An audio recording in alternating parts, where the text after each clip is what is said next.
So we've arrived in Singapore and the hotel smells great, looks great, but you don't get a lot for your money, trust me. £175 will get you this. So you come in here and I think this is, I don't even know what this is actually, I haven't even opened it, I have no idea. We'll leave that. Right, through here you've got 2 double beds and they're quite small, you know, they're not generous, nice big queenies or anything like that. And this is it. This is your whole £175 that you do get a bonus. Come here. You have a wrap round balcony right the way round your room that gives you a fantastic view of a shopping centre. And at the moment I'm loving the Malaysian ones because they're a little bit more. And then you've got these courts here. Fella down there with his top off, seems to be a thing over here, not a problem. Not sure about all that down there. Bit undesirable. Great view of the sea, blocked by that fantastically huge building, but that's fine as well. Obviously we need to be in that one to get a full view. We'd have to pay about £500 for it. My advice is, peeps, here, there's no resentment, there's no anguish going on here. My advice is, we drove as well, which posed to be a little bit of a problem, but you can get around if you do have your own car. It's good. And there's a lot of public transport, but we did find it easy with our own car. However, I think my advice is this, is that because we are so close to Malaysia, you would, if you want to do something better organised, a bit more cost effective, stay in a close place in JB, get yourself a nice homestay, and then hop over, because there's no charges. Like every time we come over, nobody charged us anything. Just hop over, do your excursions that you want to do, and then hop straight back for your stay. There is lovely food, there's nice places to go and things to do and all of that, but I think when it comes to comfort factor, if you're going to stay for a few days, stay in Malaysia. 175 quid for this. I'm telling you, the villas. That villa I was at last night was say about £300-400. The villa the night before was about £150. You could go to a nice big fat villa in JB and then come over here for the day and then go back. And it'll be the most cost effective way of doing things, and buy your bits and buy your snacks and put them in your car, or you know, if you're not cars and backpacks or whatever, do that before you come, because Singapore is expensive. It's $1.7 Singapore dollars to the pound, which isn't like, I mean, it's not expensive in that saying. Like if we're in England, we would pay probably £150 for this room anyway, and that wouldn't be in the capital. The capital, to get a room like this, central London, you would be looking at about £250 minimum, I'd say. So just a few ideas and tips for you if you're really thinking about visiting Singapore. There's some things to see and do which we're going to explore today, but overall, is it worth it, this whole hype? I'm still yet to find out. Keep watching and let's see if there's anything really exciting about coming to stay in Singapore over the likes of Malaysia. That side. Malaysia, you have spoilt us. From infinity rooftop pools to what we would think is like the kids' pool. Have a look at this. This is the pool. I should have bought the rubber ducks. Could have had a little paddle. Okay, so the gym is in here. It looks pretty decent. The equipment looks fair, actually. So thumbs up on the gym front. I'm not fussed on the pool myself, to be fair. It'd be the gym that'd be more important to me. So it really does beg the question, doesn't it, as to why would somebody want to be in Singapore over Malaysia? And in short, it's the pound again, isn't it? Not the pound, actually. I mean the currency. Because, for example, £1 gets you 6 ringgits, and £1 gets you $1.7 here in Singapore. So Malaysia, obviously your money is going to go that much further, but a lot of people, they kind of stay borderline JB and then they commute. The commute's not terrible. I mean, across the bridge straight into Singapore, and you could be earning a wage that doubles up practically, doesn't it, what you could if you were just earning in ringgits. So you'd be paid in Singapore dollars and you would then spend in ringgits. Makes sense. But as a whole, obviously life is better in Malaysia, isn't it? So, okay, let's just show you around the hotel's restaurant as well. We're going to be coming down here for breakfast. But you can have dinner here as well. And I'm sure it'd be just the same as if you had it 200. Smells really nice though. Yeah, let's look at the menu. Look at the menu. See what the menu has. Ooh, I like that. Okay, so buffet. This is the lunch buffet. So that's 44. That's the evening. That's usual. Monday to... So it's 38 per person, which is...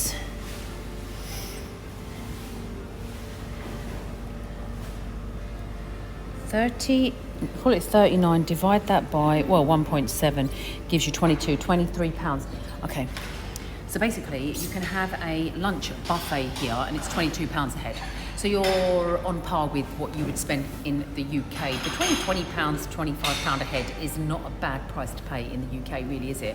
And I'm sure that the food will be amazeballs. Or you can go for an a la carte as well, which looks nice if you fancy having a nice little treat. So let's have a look at that. So you're talking pasta, platters. It's still not bad. It's 29 per dish. So even if you spent on this 50, if you spent $50, that would be £30, wouldn't it? No, it wouldn't. 100 was 60. Yeah, 50 would be £30. Still not bad. A couple to have a meal out in London is definitely 60 to £100 anyway. So that's what you have to expect in Singapore, that you're just going to pay just slightly under London prices. Whereas in Malaysia, you're just like on a, I don't know, what are you talking, 30% of the price that you would pay, if not less in some places. So we are here at Marina Bay in Singapore, and I completely get it now what the fascination is with Singapore. It's because it's a small location and they've packed so much in one place. So we've literally come here, parked the car up, and now we're about to explore, starting with these amazing trees. Check this out. So we were starving and we opted for the fries, and actually the fries are quite not bad. Considering it's about a £5 for one portion of these fries plus a drink. Maybe it's because, like, you know, where we're located, you've got to expect it. I think that's the other thing, is that if you are coming to Singapore, then bring a deep pocket, because you will be spending a lot of money. Check this out. It looks like a giant surfboard on top of three buildings. But what you've got view-wise here is, you can't see it through the trees, but it looks like a London skyline. Like, that looks like Canary Wharf, and that looks like the London Eye. And what on earth is going on over there? Let's go explore more. There's a restaurant down here, Mum. We are looking. There is a restaurant. We are back here for day 2, but this time in the daytime, because we want to go to the cloud forest, and there's a flower garden as well. We're here by Satay by the Bay, and intend on eating here again later, inshallah. Can't actually wait to see all the flowers, because there's so many different exotic ranges we're seeing already outside. So imagine what it's like inside. Look at that, it looks like a pineapple. Zoom in. So we're in the cloud forest, and straight away when you walk through the doors, this gust of cold air and this beauty. I'll put a brake on, hold on. How do I put the brakes on? So you're surrounded by an absolute spectacle of different flowers that are phenomenal and beautiful. But this kind of reminds me of like something that's really futuristic. You know, like when outside there's nothing and we have to live in these domes, and this is the greenery, the garden that we're walking in. It's like that. Here comes the mist. Look at the top. It's a bit uphill, that's why it's a bit of a tricky one. So every 2 hours, I think it is, they send out this mist, and I guess it's a benefit to the flowers as well, but it just feels like you're in a cloud forest. Exactly that. We have to leave that there, I guess. Look at this amazing garden they've created here. It's just awesome. The flowers, the orchids, It's azaleas of Shangri-La. There are so many different types. I can't even begin to go into detail, but you'll be able to see the phenomenal beauty yourself. Eat your heart out, flower lovers. Look at it. Pretty. Even the lanterns make all the difference, don't they? These lanterns they've hung. Having the extra colour. Look at the pink ones. Yeah, this is what it is specifically. It's all the azaleas. Azalea, azalea, and magnolia. Azalea, azalea. Okay, we're going into the Lost World after being spoilt by a range of vibrance and colour and beauty with the flowers. Let's see what the Lost World has to show us now.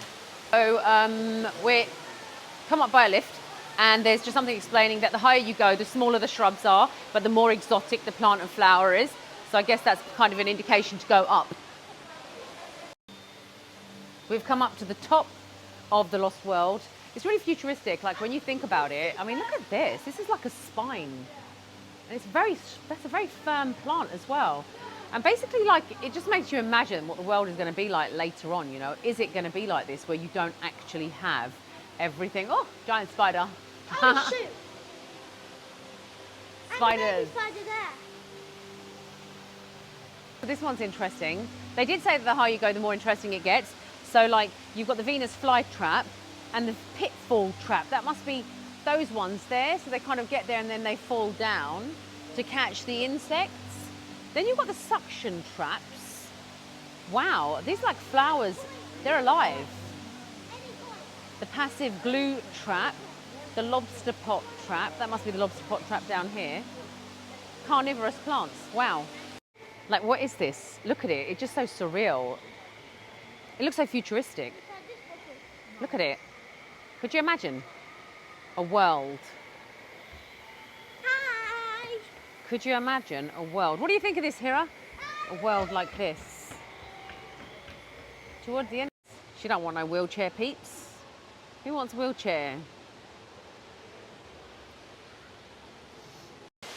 Check this out. Oh, that's awesome to stand over there where that lady's standing. Listen, I'm gonna go over there and you can do what they've done, see? Let me go over there. You can hear me. Like, this is the amazing view, like as if you're standing behind the waterfall and you've got, this is all real as well. Look at that. And you can go out like this and you can just about catch it. Look, catch the waterfall.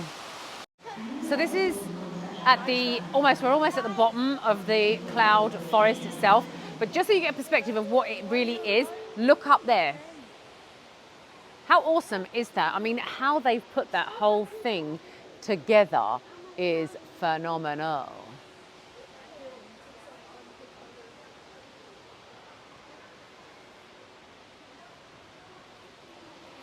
You know, and the fact is, they've packed it all in such a small space. I couldn't believe it when I got here, because last night we were here and we saw some of the spectaculars that they've got in this location. And now I'm here and it's literally walking distance to everything that you want to see. And it's fairly priced, in my opinion. So I think really, if you do have the time and ability to get over to Singapore, it is a destination worth visiting. So here, this is really awesome because this is giving you an insight into like the world, the way that it is right now, carbon dioxide released from the burning of fossil fuels and how it's killing the environment, and what we need to do to prevent climate change, considering all of the beauties that they've got present in this side of the world compared to the western side of the world, and what we really need to be doing in order to preserve all of this. We're killing aquatic life. There's pesticides, sewage, industrial chemicals that are poisoning the water. Look at that source of life, the ducks, the birds. We're robbing plants and animals of their natural homes. Come through here. I think there's a thing over there. Glaciers are melting at alarming rates. It's all facts, you know. Look at that, floods. People just don't, and sea levels rising, threatening the coasts. Take a look at this sculpture. It's awesome. Look, it's made with a beehive, and then you've got some wood, You've got tiger fur animal back. What else have you got? The root system, lush tree canopy, tiger sixth extinction, rhino skin. Is that all in there? Wow. I just think it's awesome the way that they've done it. What a fabulous sculpture. Look at that.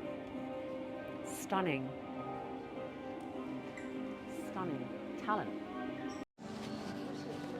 So this is a really awesome theatre they've put together for you to understand and see the climate change within the 21st century. And you look at where we are now, we're okay, but 2040, 60, 80, climate change will rise, glaciers will melt, increase of flooding, and pretty much quite a heavy destruction of the earth. And so we reach 2100. 5 degrees warmer, a dry God, only 5 degrees warmer. in space. Secret garden on the way out. Come, let's have an explore. Sounds good, more than anything. Ah, beautiful. Someone's going to go to Mummy. Look. That's very beautiful. Look at that. Can you imagine having that? That is the real beauty of the world. And you can see all of those real beauties on this side of the earth and how they're doing everything they can to preserve it. How beautiful this is. Like, my mum probably didn't even imagine that she was going to be seeing stuff like this in her whole life. She spent all of her life actually. Oh, you okay?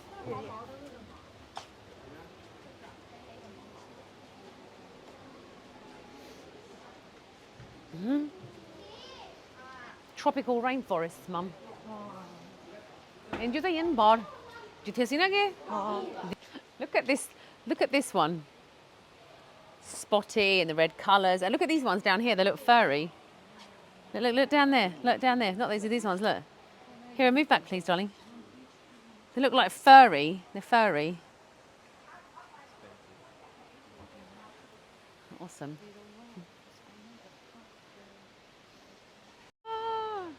We're being taken over by the insects because they're telling us humans that we've ruined everything for them.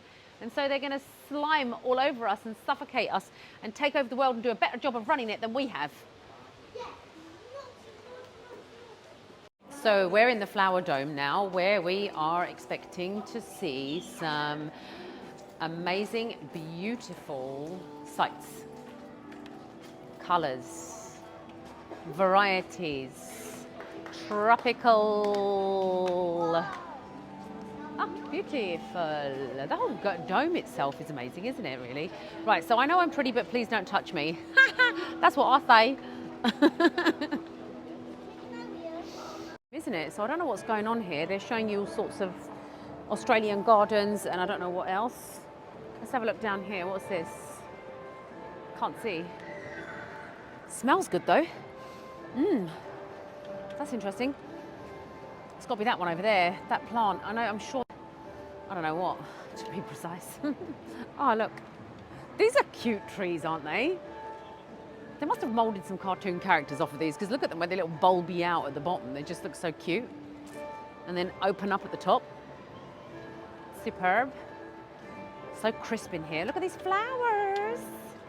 Look at these. Yeah. So we just passed the Australian garden and now we're in the South African garden, and over there you have the South American garden, which looks really awesome. Look at the palm trees.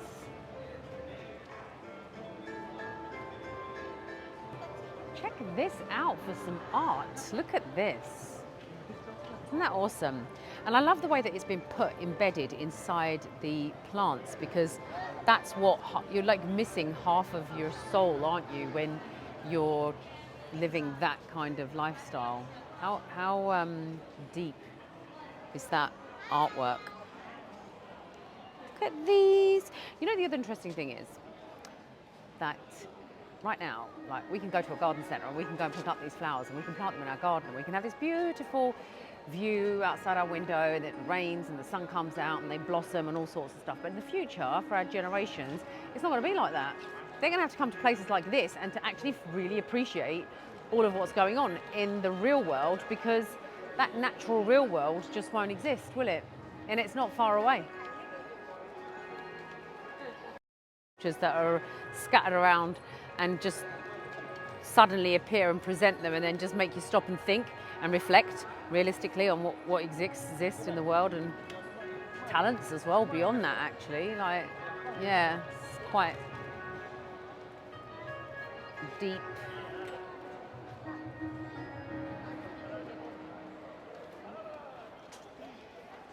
And I love the way that they've put the smells in as well, you know, so it smells like a garden. I mean, it's probably coming from the plants anyway, but you can really smell it.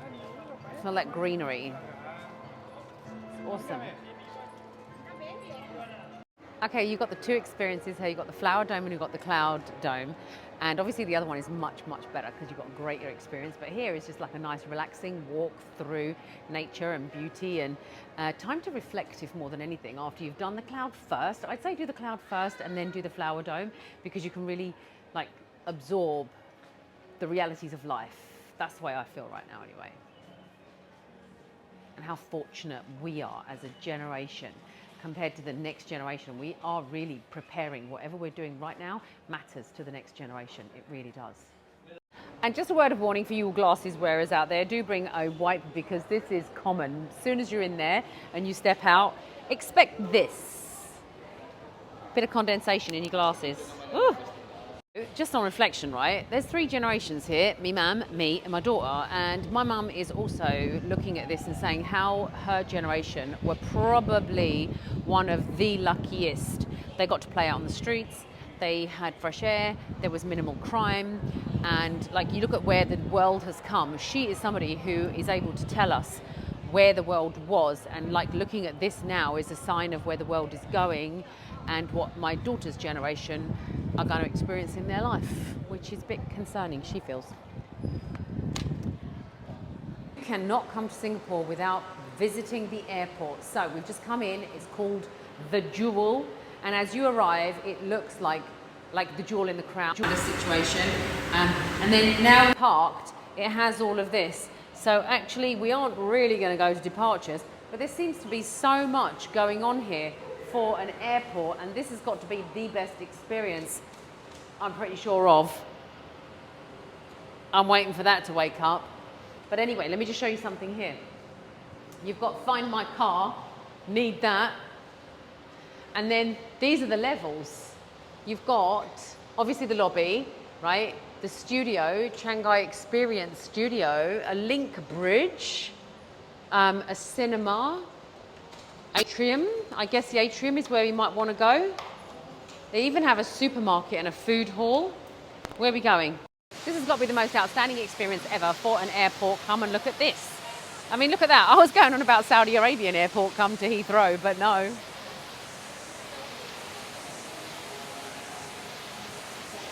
Wow. Oh, so an atrium. No, that's an aquarium, isn't it? The one that they had in Saudi. But look at that. How phenomenal is that?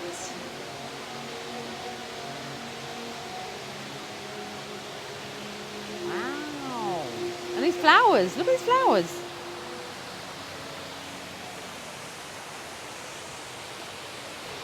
Look at this, you've got pure gold biscuit vending machine. Like, those ones have sold out. And this one, $368 for 1 gram.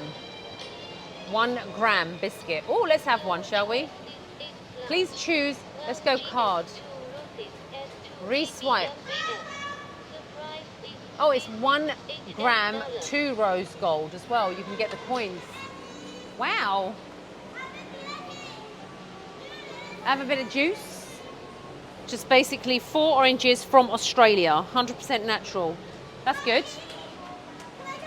So we're on the top floor, we're at the food court, and you are outdoors, indoors. Check this out, look at it, look. The greenery is phenomenal. It's amazing. It's beautiful. It's like an out of this world experience. It's like, oh my God, I want to eat here. I don't care if I'm not hungry. I'm still going to eat here. And it says that the world is flat. I'm going with the world is flat. Okay, we're going to find the car just because Hira wants to. So here you go. 1, 8, 3, wrong, 3, 3, 9. Go, enter. Enter. There we are. We're B3. B3, and I'm not going to show you that. Well, we know that. Oh, check it out. How come it's taking a picture of us when we was getting out of the car? Come on then. Well, we know we're on B3, so like it's just here.